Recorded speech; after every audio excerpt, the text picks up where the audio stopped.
Bien chers frères et sœurs dans le Christ, l'un des enseignements les plus difficiles à accepter pour nous, être humains et même chrétiens, est celui que nous rappelle aujourd'hui le texte de l'évangile de saint Matthieu, qui nous prépare finalement au cheminement du carême.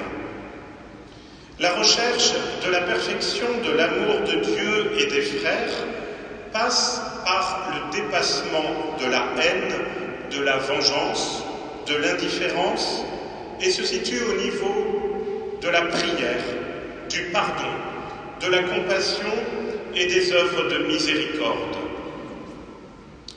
En comparaison avec la loi du talion, œil pour œil, dent pour dent, qui était encore en vigueur lorsqu'il est venu au monde, Jésus offre la solution à tous les maux, à toutes les souffrances du monde et des hommes qui naissent de la haine et de l'indifférence.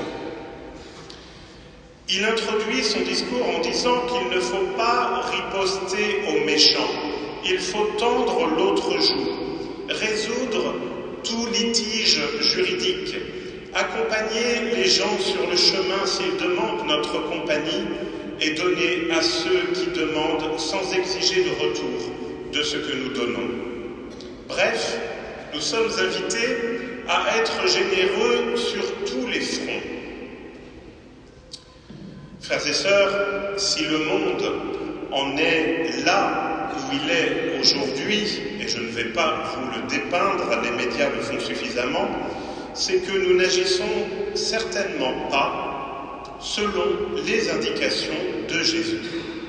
En fait, précisément, parce que les hommes n'ont pas accepté cette parole dans les siècles passés déjà, il y a aujourd'hui de la haine, des guerres, des combats, des crimes, de l'indifférence envers ceux qui souffrent et sont dans le besoin, de l'exploitation à tous les niveaux, etc.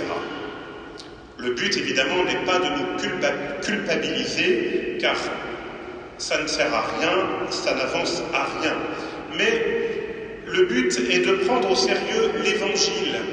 L'Évangile qui n'est pas vécu, qui n'est pas mis en pratique, même s'il est proclamé et proposé comme moyen de résoudre tous les problèmes du monde.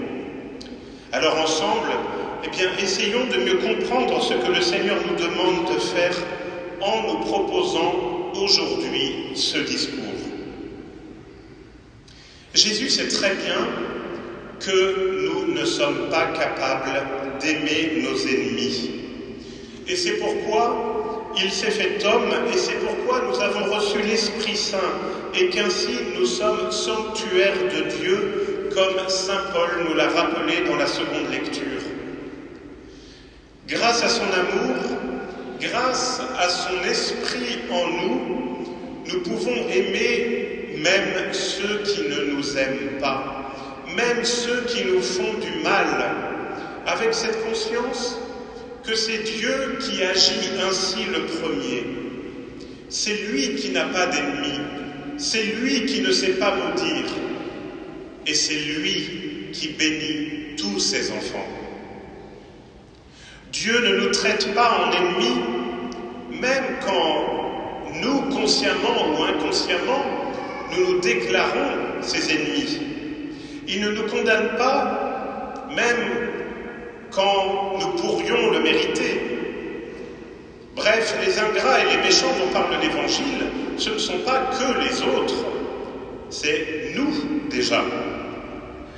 Ce n'est que si nous reconnaissons et expérimentons cet amour et cette miséricorde de Dieu envers nous, cet amour et cette miséricorde de Dieu dans notre vie, que par grâce nous pouvons essayer de vivre comme les enfants du Père, en aimant même nos ennemis. Jésus nous dit que si nous aimons ceux qui nous aiment, nous ne faisons rien d'exceptionnel.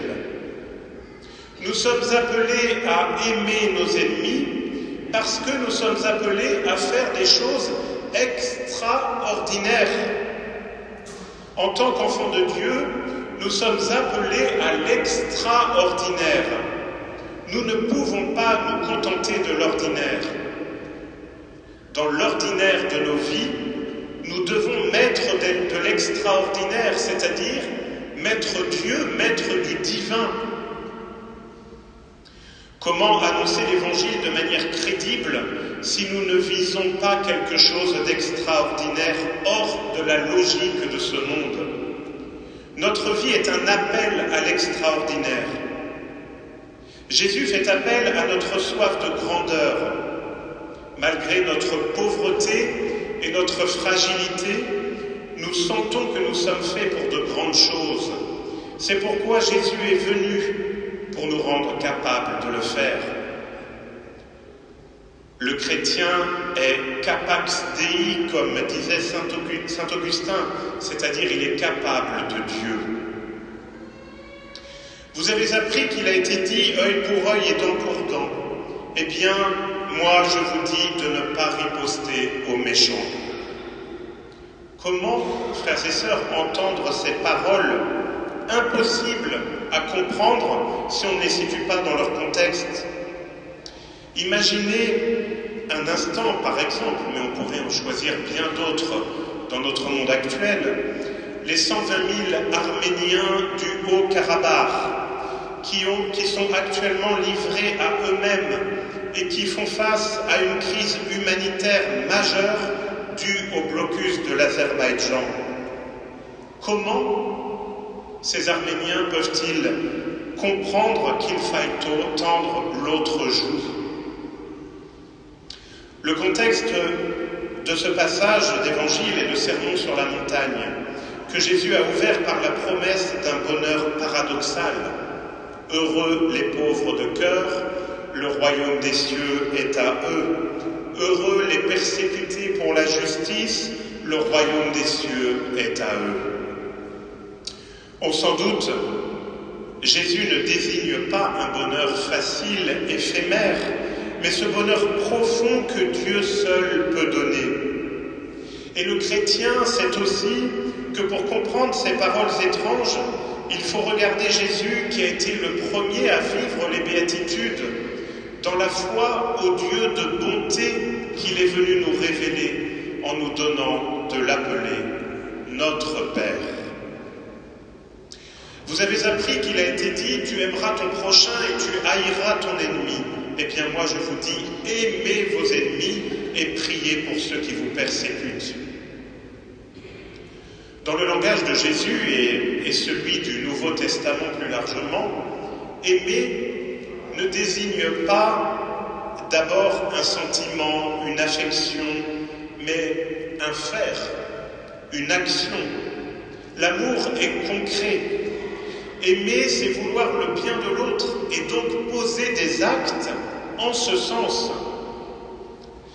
Donc pardonner n'est pas arriver à un sentiment de sympathie pour celui qui m'a fait du mal, mais c'est à la fois refuser de lui vouloir du mal et faire tout ce que je peux pour son bien, même si je peux avoir du mal à le supporter. Ça, c'est faire des choses extraordinaires. Ça, frères et sœurs, c'est être capax Dei, capable de Dieu. Que faire pour celui qui a été injuste, qui a blessé, meurtri à l'extrême, comme dans les situations que nous avons évoquées, en parlant notamment de l'Arménie? Jésus ose dire « Priez pour vos ennemis ». Prendre le temps de chercher à regarder l'ennemi comme Jésus le regarde et à regarder ceux qui le crucifiaient. Père, pardonne-leur, ils ne savent pas ce qu'ils font. En croyant que si Jésus nous appelle ainsi, il nous demande de donner ce que nous pouvons donner. Pas tout seul, mais en nous unissant à l'Esprit Saint qui nous a été donné en premier. Et en entendant ce que Jésus nous dit à la fin de l'Évangile selon saint Matthieu, « Je suis avec vous tous les jours, dans toutes les situations, jusqu'à la fin des temps. » Cet appel est si extraordinaire qu'il nous faut prendre le temps de le réentendre et le laisser habiter notre pensée et notre cœur, afin d'être vraiment les fils de votre Père qui est dans les cieux. Ce qui est en jeu dans l'évangile de ce jour, c'est que nous advenions à notre véritable identité, qui est celle d'être fils et filles de Dieu. Frères et sœurs, ce mercredi, avec le rite de l'imposition des cendres, nous allons entrer dans le temps liturgique du carême. Nous allons donc tous prendre des résolutions, des points d'effort pour vivre ce temps comme une grande retraite spirituelle, comme un chemin de conversion.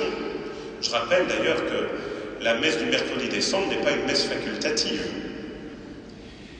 Alors n'attendons pas mercredi pour décider quel sera notre effort, car mercredi, il faudra commencer à mettre cet effort en pratique, non pas à la messe des cendres le soir, mais dès le matin au réveil.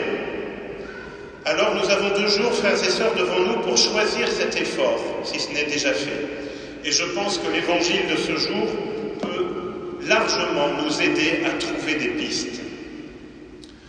En ce dimanche, demandons au Seigneur, par l'intercession de la bienheureuse Vierge Marie, la grâce d'être toujours davantage ces sanctuaires de Dieu, ces temples de l'Esprit Saint, en gardant la parole du Christ, afin que l'amour de Dieu atteigne en nous sa perfection.